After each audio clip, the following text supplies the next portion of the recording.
You are listening to Your Physique Radio in association with irishmuscle.ie. We are broadcasting worldwide via iTunes, YouTube, and Facebook, bringing you the latest in bodybuilding, fitness, and nutrition. Your Physique Radio. It's your physique. It's your choice. Alright everybody, welcome along to Your Physique Radio. This is episode number 13. It is August the 19th, 2012. My name is Colin Kennedy, and joining me on the line as always is Craig Clifford. This past weekend we had the Europa Super Show in Dallas, Texas. Many repeat names from the previous show last week in Tampa, Florida, and much the same in terms of the outcome. Craig, how did you see the show this past weekend? Any surprises in your mind? There's a lot of surprises this week for me. It was probably a tougher lineup than last week, and it was probably a harder judged competition than last week. Sean Roden, for me, last week in Tampa, was a runaway winner by a long way. This week, I don't think he was the runaway winner. I don't think so anyway, even though on Friday night, he was absolutely fantastic and there was no one close to him. Maybe the judges thought because on Friday night he looked so good, but on Saturday night he didn't look that good. I think in the polls down against Hidetad and 23 minutes, I think they both could have beat Sean Roden on Saturday night, if I'm honest. Look, hats off to Sean, second win in as many weeks, so fair play to him, but I personally would have had Tony Freeman winning that show, and he did maybe second. You know, Hidetad and Namagishi looked fantastic, unbelievable, even better than last week. The guy, he just gets it. He just gets it right all the time. In the future, when he gives up bodybuilding, the guy will make a great prep coach. That's the one. Yeah. What else? Tony Freeman in third, like I said, very controversially. Rolly Winkler in fourth. Now, I do you know what? I give a rundown to the top 10 before I go back. So, in fifth, Ed Nunn, followed by Todd Jewell, Brandon Curry, Korea Toy, Jeff Long, and in 10th this week, following top 5 last week was Lee Banks. So just getting back to Rolly Winkler, there's been talk about him, his legs have deteriorated a bit or something, they've got smaller, and it was like, I don't think so, maybe it's just pictures of people talking, but I look back at the shots from his New York Pro win, and they're definitely smaller. No, he's got all the condition, he's got the best condition, one of the best conditioned guys on the stage. He looked unbelievable condition wise, and his arms, his back, his abs, he looked unbelievable big, but there's something lacking in his legs. There definitely is something going wrong, or maybe something he's not doing that he did before, or maybe he's overdoing something, I don't know, but they're definitely atrophying. When you look at the pictures of when he won the New York Pro. As for Ed Nunn, like we talked about last week, Alan, he was getting ready for Phoenix Pro, which was supposed to be in 2 weeks, so he was pretty much coming into a show, 2 weeks out. And I seen an interview with Ed Nunn this morning, and he did look happy with 5th place, so you got to hand it to him. I think, as far as I know, he's heading off to Finland as well, which is something we'll talk about soon. So that's the top 5. Todd Jewell did actually look great in 6th, Brandon Curry deservedly 7th, and so on and so forth. But as far as the top 3 go, Sean, Healy and Tony, I would have had the 3 of them in the top 3, but in a different order. Tony Freeman, for me, looked fantastic on Saturday night. And I mean, it's probably where most of the crowd was.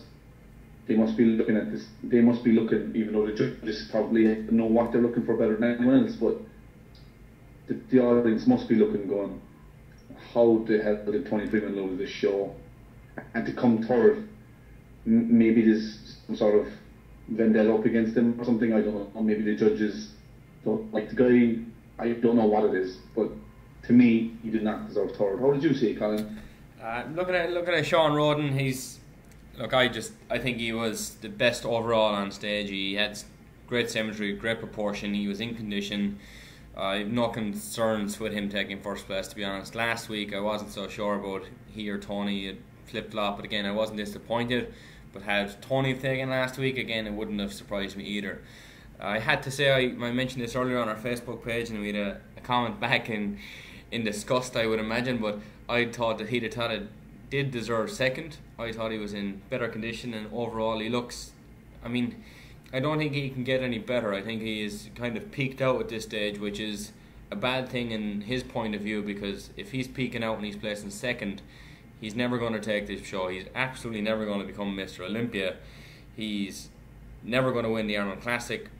Maybe an option for him could be to drop back down to 10-15 pounds and go for the 212 class and be a champion at that stage. But in this competition, I think he did deserve second place.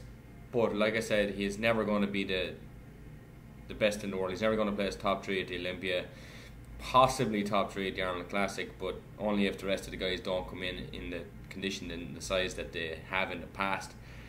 Looking at Tony Freeman, I mean, the guy is awesome. He's, like we said last week, he's going to be 46 next month. Come Mr. Olympia, he'll be 46, presuming he does qualify, and as it stands now, he will, as he's currently in second place on the point standings. So it's very unlikely he's going to be passed out. I don't think it's even technically possible that he can not qualify for this year's Olympia, considering there's only one show left, and that's in Finland. And looking at the guys who are in that show, again, we'll go over that in a few moments, there's nobody really in there who can jump above him in the point standing. And with Ben Pakulski already qualified and not competing again until Mr. Olympia, it's Ben Pakulski in first place on the points. Second place is Tony Freeman. In third place, Hidetaka Yamagishi is in there. Fourth, tied for fourth, is John De La Rosa and Fred Smalls. Greg, you said John De La Rosa is not going to do the Olympia this year, so that means that Fred Smalls is kind of the last qualifying place. And if we look forward, we've got Balto Avaspor, who is going to do the Finland show, who's in a tie for sixth. Now, if Balto was to come fourth or better, he'd be putting pressure on Fred Smalls right there. In fact, he'd actually knock Fred Smalls out of the qualifying spot. So don't be surprised if Fred Smalls were to compete next week, or sorry, in 2 weeks' time come Finland. However, maybe Fred doesn't want to do the Olympia this year. We're not sure. We haven't heard anything either way, but it's still up for grabs. There's still a couple of places there that can be qualified for, and you know, we won't know until Finland in the 9th and 10th of September, I believe it is, or the 8th and 9th of September, who's going to actually be on stage come Olympia time. And even at that, we might have one or two more who will decide upon, well, there's no point competing, I'm going to place 15 or worse, let's save it for next year and see how it goes. But you know, on overall, I think the show was pretty good. It was controversial in some aspects, of course, but again, that only gives us more interest and more to talk about. You said earlier about Rory Winkler in terms of his leg size getting smaller. They may have gotten smaller, but his hamstrings were in serious condition. He looked, I think he looked really, really good. I don't particularly like his physique, but I think he's definitely regressed a little bit from that 2011 New York Pro in which he won. So he's got a lot of work to do, and I got to imagine that he's going to do the Mr. Olympia, considering he is booked in to do the Finland show in 2 or 3 weeks' time. So he's got a lot of work to do if he wants to place top 10 at the Olympia at the end of September. Ed Nunn, as you mentioned, he's technically 2 or 3 weeks out from his what was to be his next show. Or sorry, he was going to do the Phoenix show, which is on in 2 weeks' time, or was going to be on in 2 weeks' time, should I say, and got cancelled. He didn't look like he was 2 weeks out yesterday, but he definitely didn't look like he was in the condition he wanted to be in or should have been in. But again, like you said, he was happy enough to take 5th, considering everything that did go down in the last couple of weeks. You know, 5th place is good for him. If he were to fly to do Finland, you know, that's a $1,000 plane ticket. Will it pay off? Will he get his Olympia qualification? He'd have to place top 2, I think, if not win that show. So is it worth a gamble? I'm not quite sure. Like you mentioned earlier then, Todd Jewell. Todd Jewell is going to be one of the better pros, I think. He's got a crazy amount of size, crazy amount of muscle, but he's not the most aesthetic of looking guys. And I think if he's going to get bigger, it's going to get bigger in the wrong places, because his legs can't get any bigger, I don't think. His upper body is pretty huge as it is, so I feel that if he puts on another 5-10 pounds of muscle, which typically happens coming out of the gate after your first few pro shows, he's probably going to look worse than he does now. So as much as he looks like he's got to be a good pro, I think he needs to just stay where he is and get in better condition and streamline a little bit. The last thing a pro bodybuilder wants to hear is to get a little bit smaller, but I think that's probably what he needs to do. Craig, if we look then at the 212, we mentioned last week that David Henry was the man to watch if he comes in the shape that he has in the past, and sure enough, he takes that first place win. Second place, Tricky Jackson. Third place, an unknown to me, William Bonnack. Fourth, Derek Farnsworth. And fifth, Marvin Ward. So again, going back to David Henry, it's been 2 years, I think, since we last saw him on stage. He didn't look as good as he has in times past, but to still win a show and not look your best is obviously a very, very good positive thing for David Henry. What do you reckon, Craig? Yeah, David Henry did look great. Like you say, Colin, did not look his best, and he admits that himself. But he's kind of more aiming at the 212 Olympia, which is kind of what he wants to grow into. And on the interview that we posted on the Facebook page this morning, you would see like his most muscular. Even in the open class, I don't think there's a better, most muscular pose. It's absolutely ridiculous how everything just expands on the guy's body, and to think that he's under 212, I know it's bananas, but I think it's just added another person to an already fantastic 12 Olympia lineup. There are probably at least 4 guys who can take first place in the 212, whereas we're probably, if we're honest, only looking at one in the open class. Unless it loses a limb in the meantime, that he's not going to lose the Olympia. But the 212 is going to be a battle. What do you reckon? Yeah, I'm looking at the qualified athletes and the point standings as well. And if we're looking at the qualified, of course, we've got to look at Kevin English, the reigning champion, Flex Lewis, who was potentially knocked off the spot last year. Should have been the case? I don't think so. I think Flex should have taken it last year. He didn't, and that's the way it ends up. Fine. Jose Raymond is in there as well. Looking down then, other than that, I mean, you've got some good names. You've got David Henry, of course, who's just won this past weekend. You've got Al Augusti, Tricky Jackson, Stan McQuay, Lyndon Belgrave. But I just don't see, outside of the top 3 or 4 guys, being from Kevin English, Flex Lewis, Jose Raymond, and David Henry. They're my top 3, top 4 guys. Is going to flip-flop between them. Yeah. I think Flex Lewis will take it. And if we look on the point standings in terms of the top 5 guys there, you've got Marco Riviera, Sean Joseph Traviner, Derek Farnsworth, Sami Al-Haddad, Mark Dugdale, Massoum Butt, and Guy Cisternino. So those last 3 names are tied in 5th place. We know Massoum Butt is not doing the show, so potentially Mark Dugdale could be on stage. If he is, and if he comes in condition, I think he's fighting for top 5, which might surprise some people considering he hasn't even qualified yet. But I just think the shows he has chosen have been the tougher ones, and he hasn't come in the shape or condition we're used to seeing him in. I do believe Mark Dugdale is definitely a top 5, top 4 212 Olympia contender, but only time will tell. Again, it's Kevin English, Flex Lewis, Jose Raymond, David Henry. Now, David Henry, like we mentioned last week, he's beaten some guys in the open class. So on paper, he absolutely should do well at the 212 class, considering everyone else is like-minded, or like height, or like weight.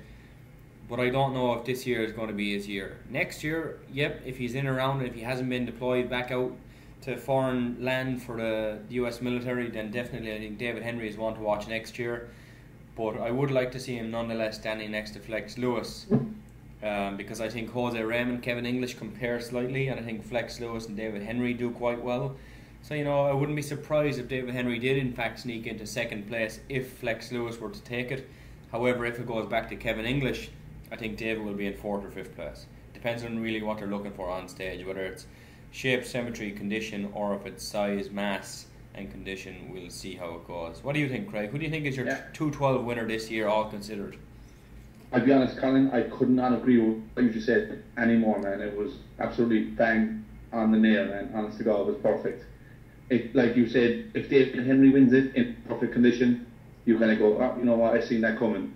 And if David Henry, and I totally agree with you, the fact that this is his first show and he's only a few weeks left to the end, I don't think he's got enough time to beat Kevin English or Jose Raymond or Flex Lewis.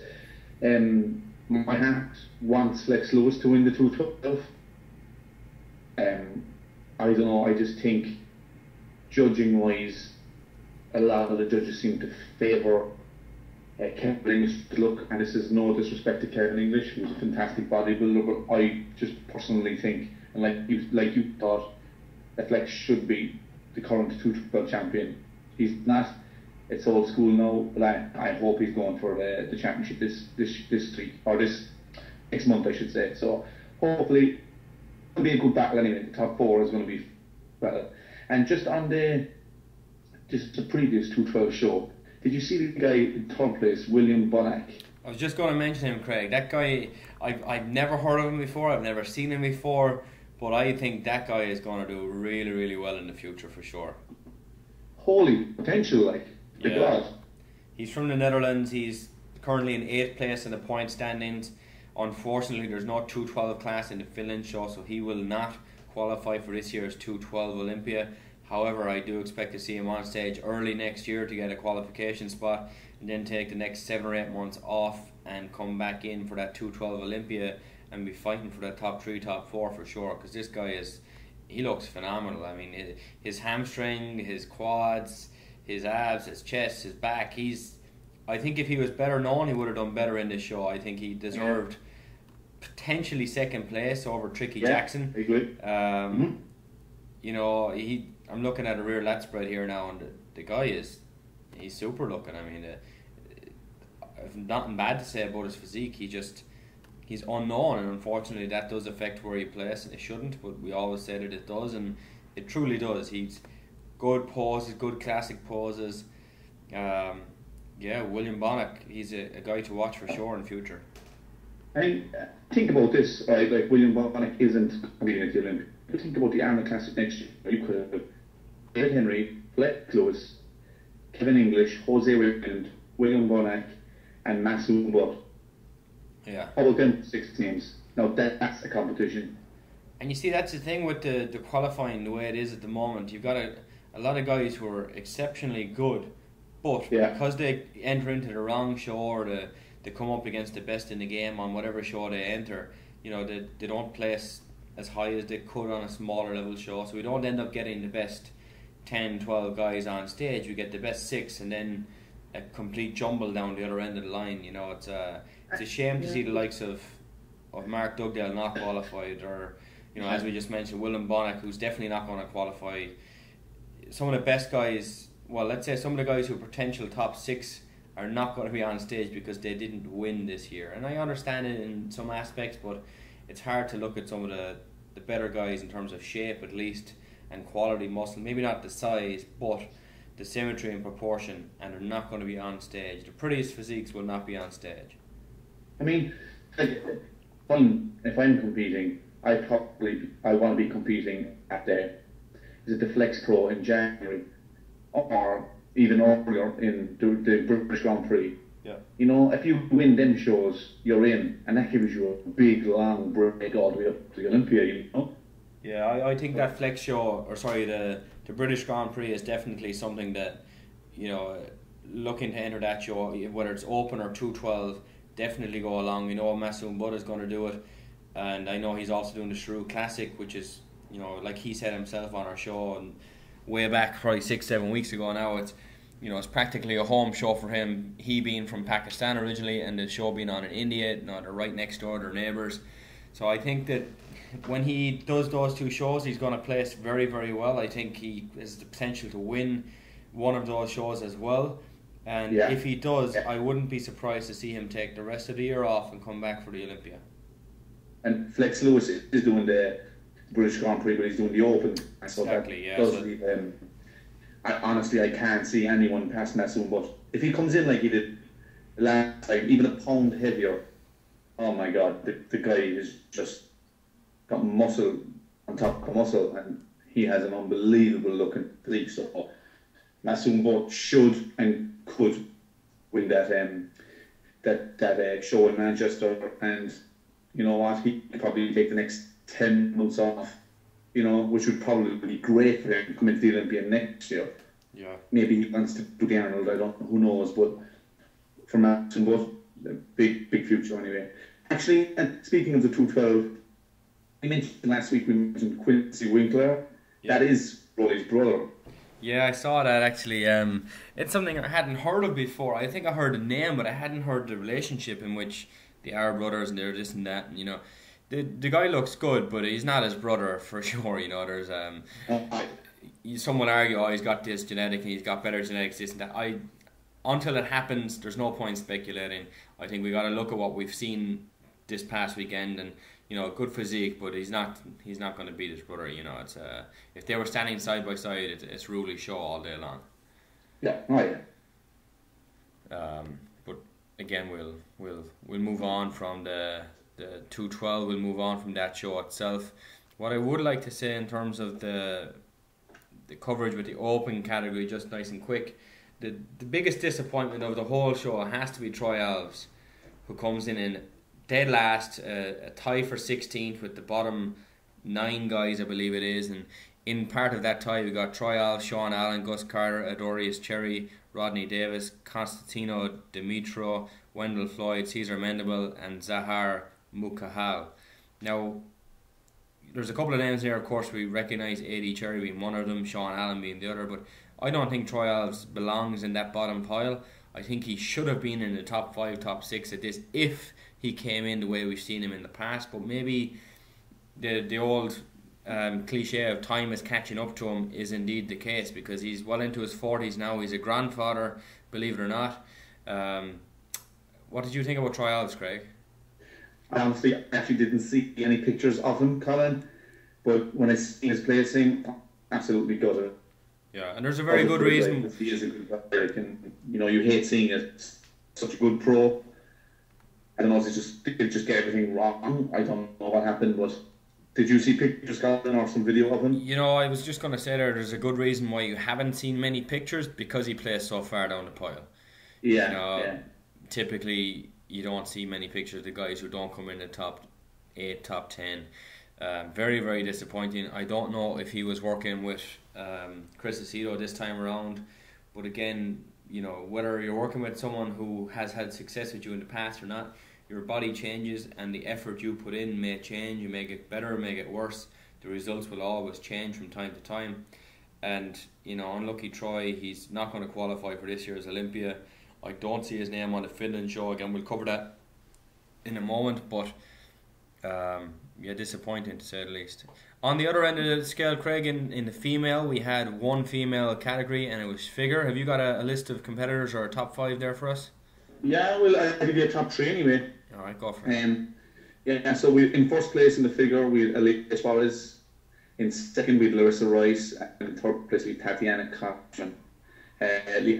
For me, I think Larissa Rice probably should have taken it. Maybe because I've met her and I've had a conversation with her and I actually like the girl, so I don't know. But it was three girls. They were, being honest, Tatiana Koch looked good as well. She could have won it, but Elias Suarez comes up on top. We're not going to get too much into the figure now, guys, because we're probably going to move on. But we just let you know, Elias Suarez in 1, Larissa Wright in 2, and Tatiana Kochman in 3. Yeah, what I will say about those 3 you mentioned there. You know, Tatiana, I've not heard much of before. Larissa Reese, of course, and Elias Suarez.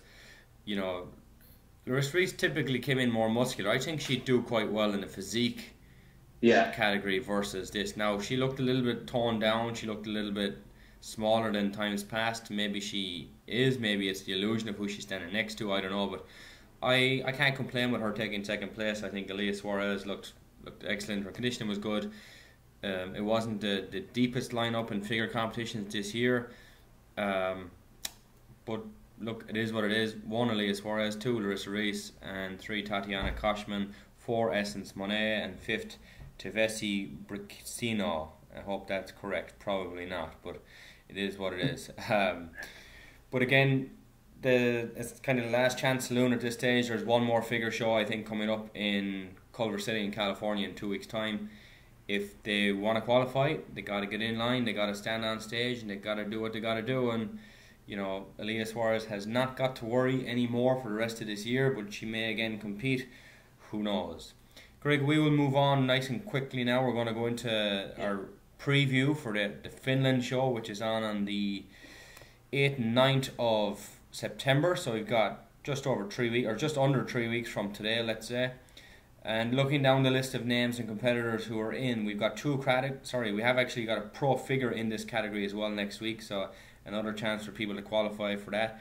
And looking at the other categories, men's open bodybuilding, we've got Ronnie Rockwell, Ruli Winkler, Tony Freeman, Todd Jewell, Balto Abaspor, Robert Pirowitz, Thomas Benegali, Dan Hill, Timo Hankala, Valentin Jabez, Ahmed Parsa, Ari Kalkonen, Marissa Tezona, Fauzi Hanst, Khalid Almoshinwao, Keith Williams, and Clarence Davis. Now, I'm sure I murdered quite a few of those names, but again, I can't be expected to get them all right all of the time. But you're looking at the names that do stand out.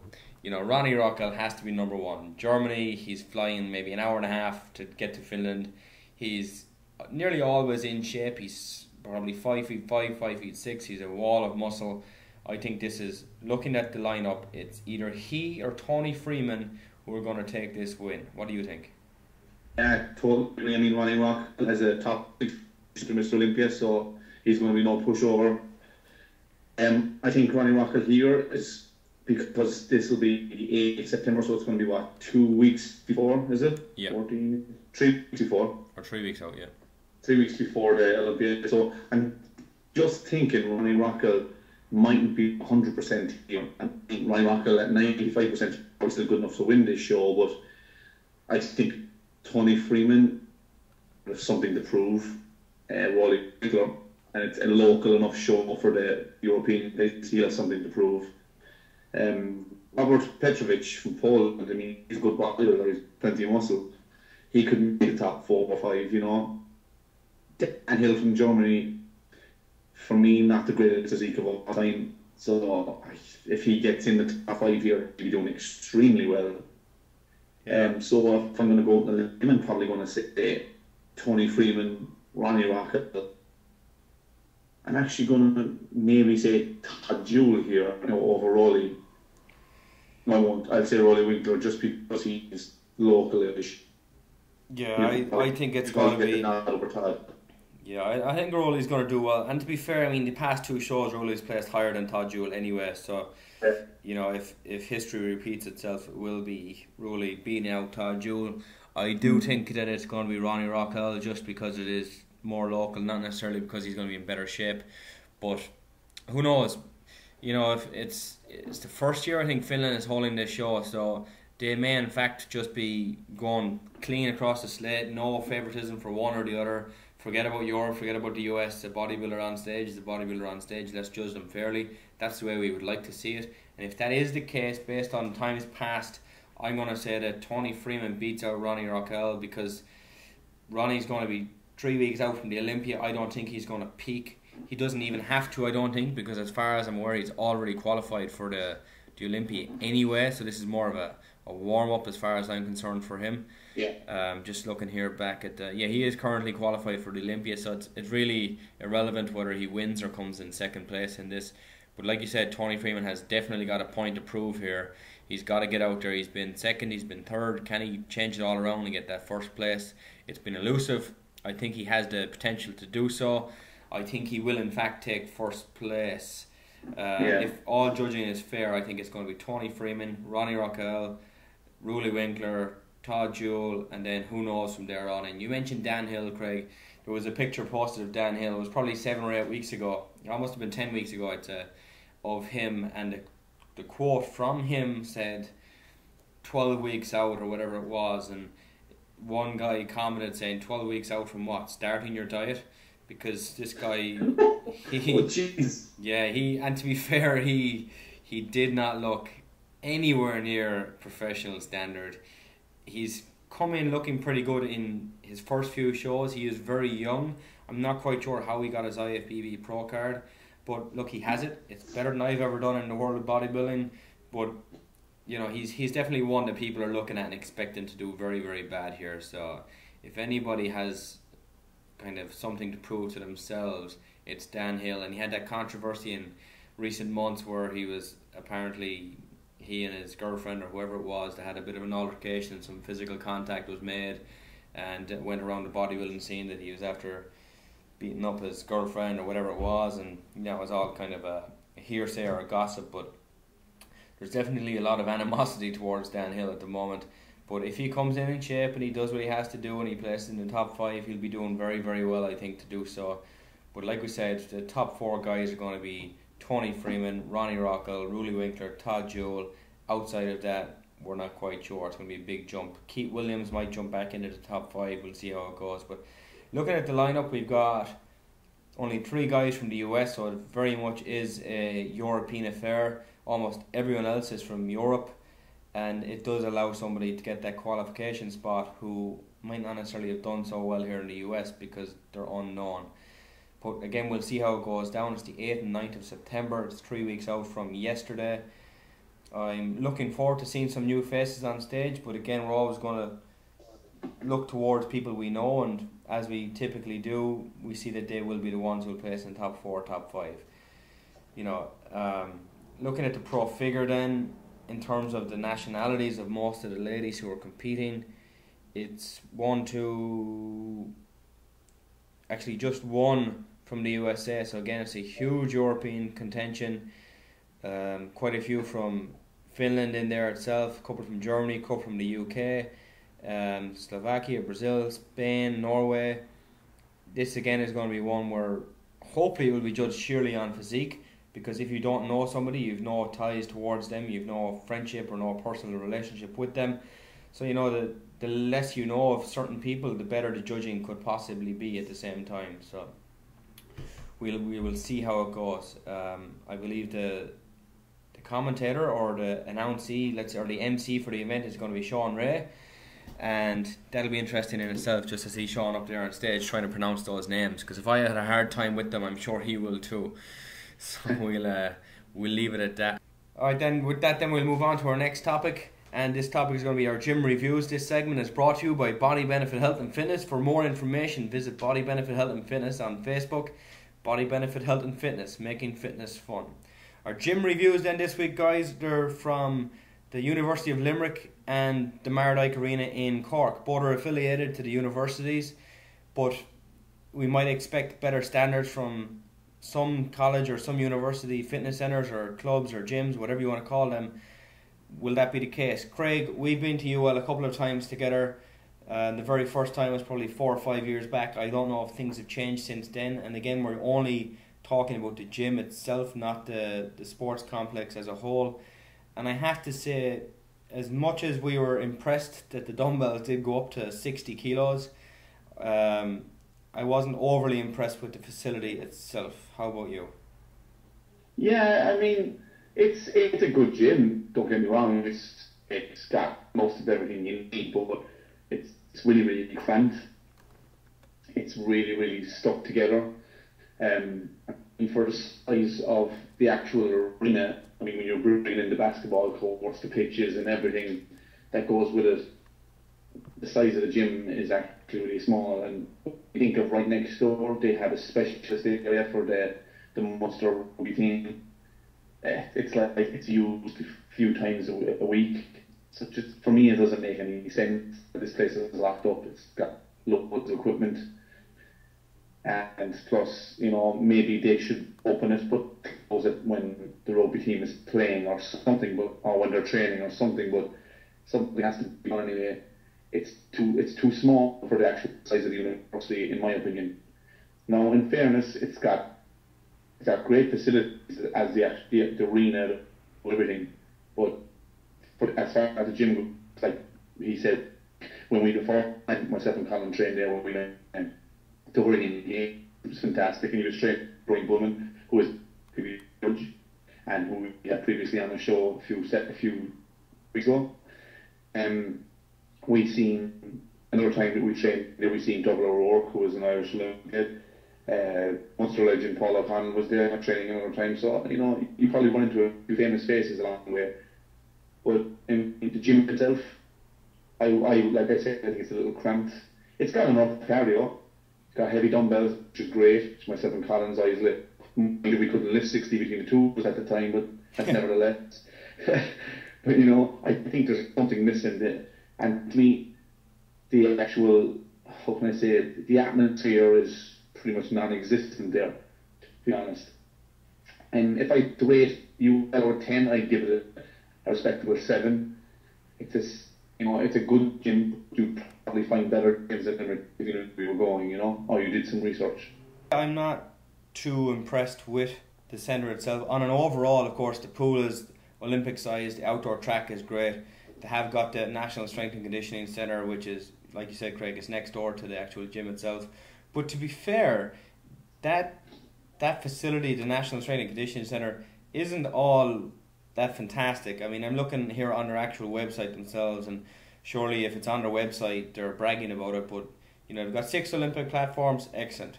Dumbbells up to 65 kg, which is better than most gyms you'll find around Ireland, but they definitely could go better than that. You've got reverse hyperextension glute ham raise, plyometric boxes, bumper plates. It's for the National Training Centre. I think it needs to be larger. I think it needs to be more utilised, absolutely, because like you said, the few times we've been there, there's been nobody using the facility. It's just sitting there lying idle, and it's getting dusty, and it's just it's a shame to see that much space and that equipment to go to waste.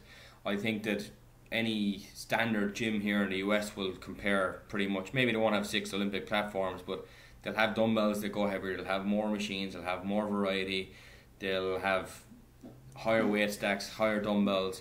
I think they need to up their ante in terms of what they call state of the art in Ireland. It's disappointing. But again, going back to the gym itself, which is open to public use or to students of the University of Limerick, I think it was €5 or €6, maybe €10 at the time. The price has probably gone down since the economy kind of collapsed. It looks it's €10, Colin. It's €8. It looks out over the pool. Again, like you said, it's cramped as hell. The cardio equipment, especially when we were there at least, was way older than it should have been. The equipment, probably none of it was any newer than 5 years, maybe 10 years at the best. And this is for one of the best universities in Ireland who claim to have state-of-the-art equipment. Now, the staff as well disappointed me, I have to say. Whether they were just working on a Saturday because they were trying to make some extra money, maybe they're just students, this and that, but definitely the staff didn't help the atmosphere whatsoever. Playing on their phone or on the internet, not paying any attention to the weight floor itself. It's disappointing. The place is a complete mess. I don't think any of the dumbbells that we were looking for were in place or on the rack or beside each other. You had to go looking around for them. And as much as that is the person who last used them, it's their fault, it's also the fault of the staff to not enforce the rules of re-racking your weights. Little things like that really piss me off. I don't like having to go and look for a 50 kilo dumbbell or a 40 kilo dumbbell or whatever it is. It should be on the rack next to the 40 kilo marker. It shouldn't be a hard thing to go and find. On an overall, I don't think I'd give it a 7 out of 10. Especially, it depends on what they claim. If they claim that they're a state-of-the-art facility, I want to see state-of-the-art. And maybe they were state-of-the-art in 1979, but not in 2012. I'm going to give it a very, very poor and effortless 4 out of 10 because there was no effort put in there. It could be fantastic. They have the money, they have the space, they just haven't got the want or the know-how or what. I don't know. I just think that whoever manages the gym or whoever, now maybe it's changed in the last couple of years because it's been about 3 years, I'd say, since I was there. Maybe it's changed, and hopefully it has for the better, of course. But if it hasn't, I think it's a disaster the way it's set up. I think the layout is very un-user friendly, and I think the policy in terms of how the system works, and it just needs to be overhauled and changed. It's a really, really good facility outside of the standard weight room. You need to make sure that weight room is just as good as the rest of it for me to be impressed. 4 out of 10, Craig, University of Limerick gym. Yeah. Well, you said you haven't been there now for 2 years. I was there about 9 months ago, and it's probably worse than the last time you were there. So let's give it a 2 out of 10 then. One big thing actually about the dumbbells, they have a decent sized dumbbell rack. It's probably 30 feet long. Can hold probably, I don't know, say 80 dumbbells. But if there's 10 dumbbells on the rack, there's a lot. Everything else is on the floor and it's rolled around all over the shop. It's pretty poor. I totally agree with you. Like, and like you said, if people get away with it, they'll pick up the 40s, they'll do their pressing, they leave them on the ground. Why would you put them back? I know. Even though it's gym etiquette, but if no one ever said anything to you, sure, what you don't know any different. You just think it's normal. Yeah. I mean, that absolutely kills me. I was at the gym here last night, and it was about 8 o'clock Saturday evening, and I walk in, and every single dumbbell is in the position it should be, and they go from 2.5 up to 120 pounds or 140 pounds, whatever it is. And there's two of everything, and they're all in their position, all on the rack. And it surely wasn't the staff who were putting it back, guys take them down, they put them back. There's just a nice etiquette in the gym. Most of the machines are always unloaded after they've been used. From time to time you'll have a 45 that you got to take down, but look, these things happen. But for there to be dumbbells all over the floor and plates all over the floor, and UL just absolutely annoys the crap out of me. I very, very disappointed, but look, we will move on. Craig, you've been to the Mardyke in recent times. You've seen it from the way it was 4 years ago, and then probably 2.5 years ago when you were down there doing some training yourself, and then more recently again. Tell us what has changed for the good, what has changed for the bad. Give us an idea of the actual layout of the Mardyke Arena, which is affiliated to University College Cork. Well, the Mardyke, 4 years ago, like me and you went in there, Colin, for a session, and it was a good session. But I think myself and Colin had 2 kilograms of say sugar, and we had a field we'd make a workout. That's a different story altogether. But going back to UC, like 4 years ago, out of 10, I'd have given it maybe 4, because again, the atmosphere wasn't great. Now, fast forward 4 years, and they've put millions upon millions into this. And I think if UL had put their money in like the Mardyke did, UL could possibly be one of the best gyms in the country. But it's not. So moving on from UL. Now, I spent 8 months here training, and the atmosphere, from what I could see, was extremely poor. Now, I'm saying, from what I could see, I never trained there during the week. It was always at the weekends. It was always a Saturday and Sunday. So most of the students had gone home for the weekend, or obviously not in college. So that's fine. The gym, absolutely, they were doing it, and they were in the middle of the construction while we were there for a few months. And just towards the end, before our exams started, they had finished it, and we had the pleasure of doing our exams in the new part of the gym. Now, the weight room is fantastic. They have everything, even parking is very good here. It's easily accessible from all sides of Cork. Equipment-wise, they've got everything. They've dumbbells up to 60 kgs. They have countless weight stack machines. It's like something from a US gym. Tremendous. Again, as much cardio as you can shake a stick at. They're probably easily 20, 25 treadmill, 25 of everything cardio related, and everything is brand new, like fitness, like the top of the range, iPod docks, the whole kit and caboodle in it. They have a lovely swimming pool as well, unbelievable changing rooms, like with modern mosaic tiling. It's really, really nice. Now they did a really good job. They have an inside running track, a full inside running track with a blue floor, and it looks really nice, and it's covered in glass. Looking out on the outside, full 400 meter track which you have. You only go inside if it rains, but it rarely rains in Ireland, so you probably use the outside one all the time. Yeah, they have a rock climbing wall, they have basketball courts, loads of pitches. As a facility, the Mardyke is unbelievable.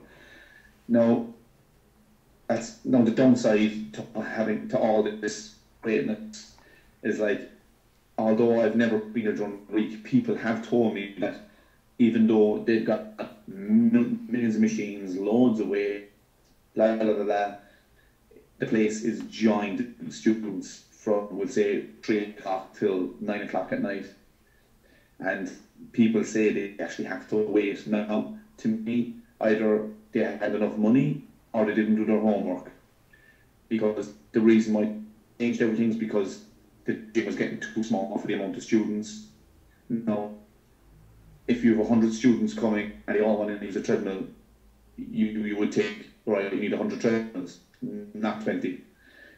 You know, and I know I'm being very straightforward, and it doesn't always work that way. Of course, it doesn't. But I mean, like if they're putting that much money into it, maybe they could have gone a little bit bigger or a little more stuff. I know I'm probably being greedy and being very picky here because the gym is unbelievable. Don't get me wrong.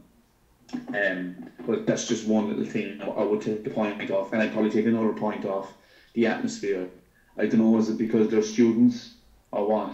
But you go in there and it's like training in a morgue. Yeah. There's a bit of music on in the background, fair enough, like chatty dance music type of stuff, and that's fine. Oh my God, it's absolutely. If you can't self motivate yourself, I guarantee you fall asleep during one of your sets. Guarantee it. It's one of the hardest things to get into a place is the atmosphere, and typically it comes from the people who train there. And like you said, Craig, you know, students are typically from 18 to 22, 23 years old. They're kind of going there because they feel like, oh, I'm going to go and get pissed tonight. It's Thursday. I'm going to go to the gym and, you know, burn off 400 or 500 calories, and that'll surely be the equivalent of 10 drinks. Sorry, lads, it's not even close, you know.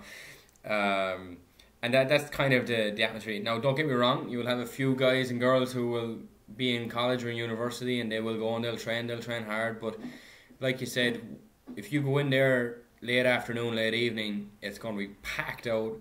You can only cater to so many people at any one time, but students typically do train in the evening time after school or class or college is over.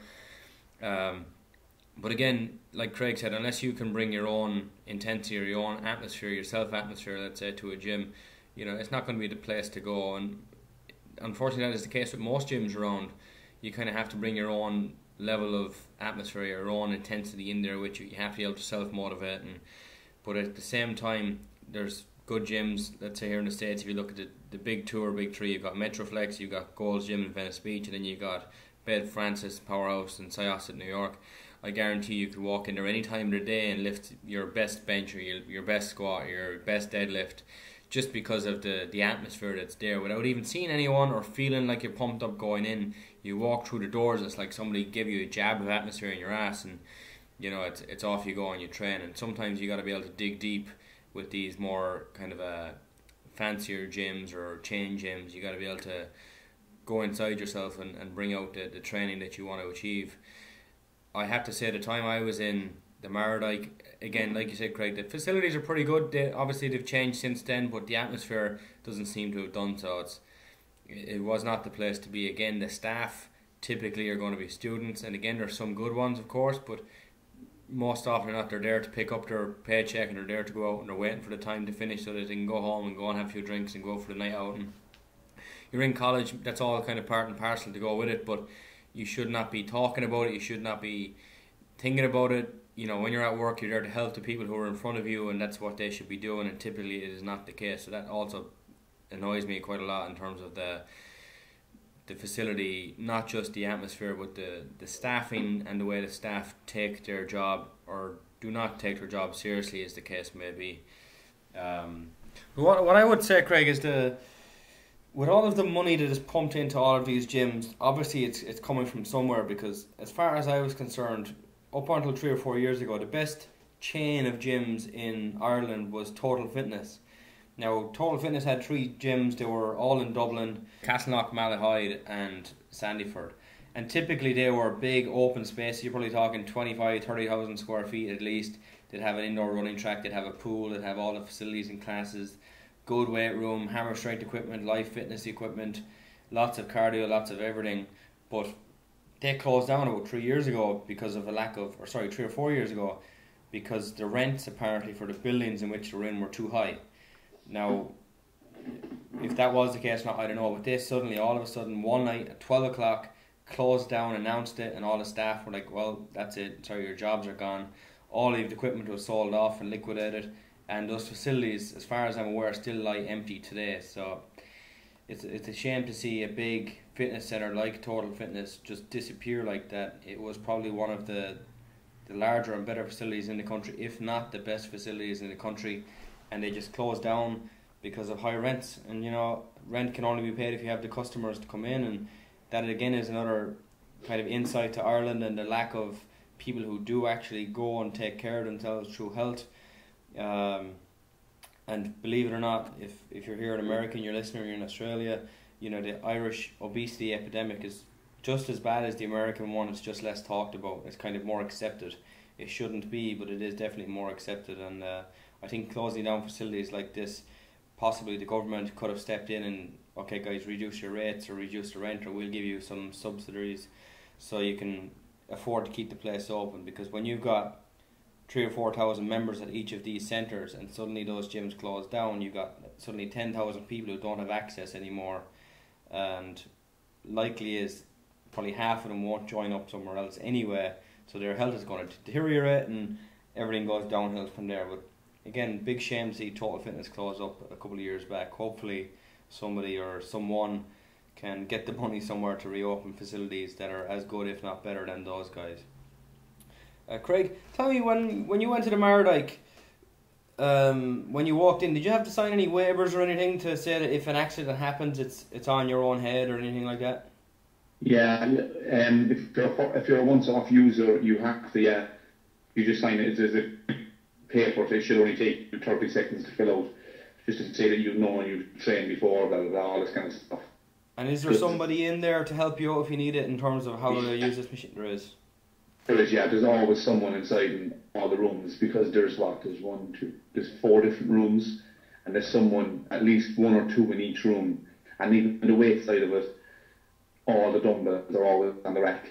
Whether they're probably told to put them up in the rack, and I know there's signs to always re-rack your dumbbells, but there's also them signs as well, and they don't heed them signs. But I think that I have seen the people in, especially there's one older guy, probably in his 40s, and he was really a stickler for this, so fair play to him, Yeah, I definitely like seeing someone. They've got everything machine-wise, they've everything weight-wise. You wouldn't be looking for any fantastic gym.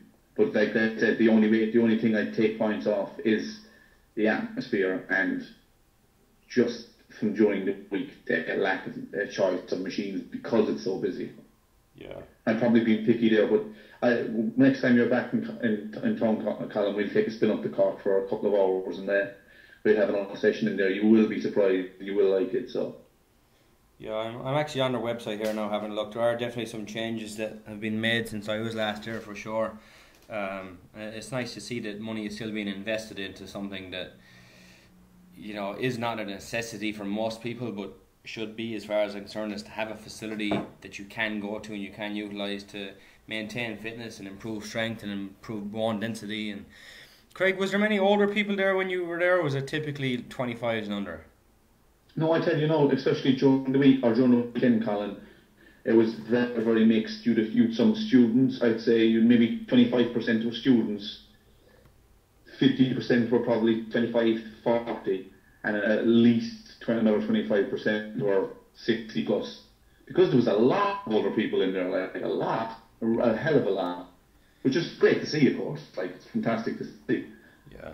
So, when you walk into the gym now, you have a massive oval-shaped reception desk, and above it on the second floor is complete glass, like a glass hallway, and in this hallway you've loads of bikes, recumbent bikes, upright bikes. It's really, really cool, and that's the hall that separates 2 different rooms. Okay. So it's actually pretty cool. So if you want to go out and watch who's coming in, who's coming out, or if you were warming up and you were waiting for me and I was running late, you'd know I'm coming in, this kind of thing. It's pretty cool, It's a nice touch. It really is. I like it a lot. Very nice touch. Yeah, I'm on their website, and they're stating here that they spent 10 million in their last renovation, which was phase 3. So they've definitely pumped some money in. Now, where the money is coming from, who knows? But that's it. Every single penny of that is from the state, Colin. You see, as much as I like to see really, really good facilities opened up, I would prefer if that money was given to 5 smaller facilities to build 5 $2 million facilities, €2 million facilities around the country, instead of pumping it all into one place. Because, unless you live in the area, you're not going to go all the way to Cork. It's yeah, that's true. That's true. It's a shame. But again, look, it's there and it's a good facility, so we got to give it a little bit of praise. I have not seen the finished product myself, so I won't give it a mark out of 10, Craig, but what are you going to give it? I'm going to give it an 8, and like I said, only taking the points away, and I'm being very picky just from the lack of atmosphere, which was, like Colin said, is very important.